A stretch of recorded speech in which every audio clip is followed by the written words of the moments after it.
Kung mahilig ka sa kape na may kakaibang twist, check out 5 and 2 Coffee House.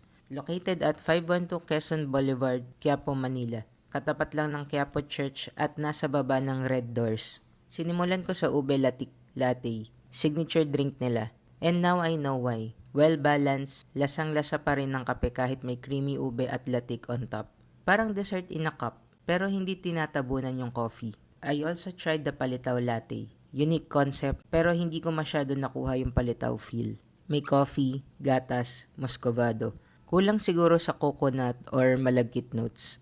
For food, I had the tenderloin beef tapa with rice, suka at 2 itlog. Generous ang serving, pero medyo bitin sa lasa. Could use a bit more seasoning or garlic. Nagustuhan ko yung cheesy garlic bread.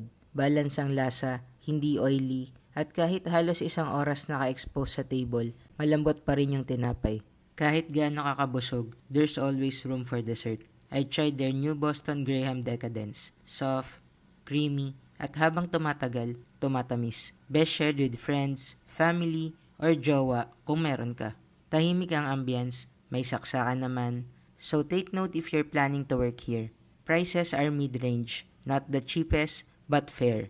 First visit pa lang to, but it's a nice place to explore. Sana soon maglagay pa sila ng Filipino twist sa food para mas madaming bumisita.